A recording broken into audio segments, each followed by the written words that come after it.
নিজেকে সরিয়ে নেওয়া মানে পরাজয় নয়, এটা এক ধরনের আত্মরক্ষা, আত্মসম্মানের ভাষা। একটা সময় ছিল যখন মানুষ ধরে রাখার জন্য প্রাণপণে লড়ে গেছি। মনে হতো যার সঙ্গে সম্পর্ক, বন্ধুত্ব, আত্মীয়তা বা ভালোবাসা, তাকে হারানো মানে জীবনের একটা টুকরো হারিয়ে ফেলা। তাই চুপ করে সহ্য করতাম, গুরুত্ব না পেলেও পাশে থাকতাম, বুঝেও না বোঝার ভান করতাম। ভাবতাম হয়তো একদিন বুঝবে আমার দেওয়া সময়, ভালোবাসা, উপস্থিতির মূল্য।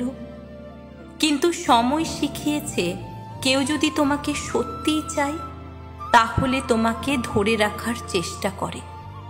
যেখানে তুমি অনুপস্থিত হলেও কারো কিছু যায় আসে না, সেখানে তোমার উপস্থিতিরও আর কোনো অর্থ থাকে না। আমি আজকাল বুঝি চুপচাপ চলে আসাটাও এক ধরনের আত্মরক্ষা। সবসময় যুদ্ধ করেই টিকে থাকতে হয় না, অনেক সময় নিজেকে সরিয়ে নেওয়াটাই সবচেয়ে সাহসী সিদ্ধান্ত হয়ে দাঁড়ায়।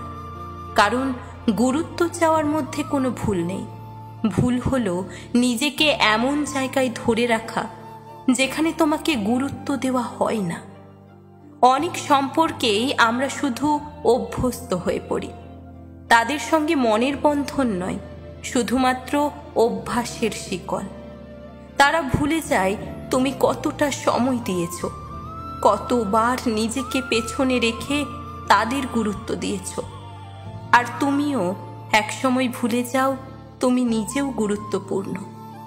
আমি এখন আর কারো উদাসীনতায় কষ্ট পাই না, বরং নীরবে সরে আসি।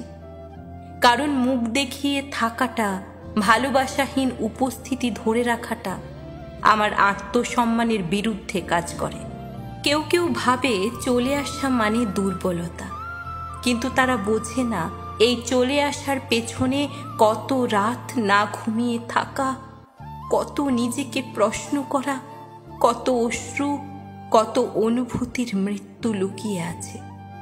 এখন আমি যদি কাউকে ছেড়ে আসি, সেটা অপমান নয়, বরং নিজের প্রতি একটা গভীর ভালোবাসার বহিঃপ্রকাশ। আমি শিখেছি নিজেকে ভালোবাসা শিখলে আর কেউ তোমাকে অবহেলা করতে পারে না। কারণ তখন তুমি জানো কে তোমার জন্য আর কার জন্য তুমি শুধু অপশন। এই সরে আসা, এই চুপ করে চলে যাওয়া, এটা কোনো নাটক নয়, এটা অনেক অভিজ্ঞতা।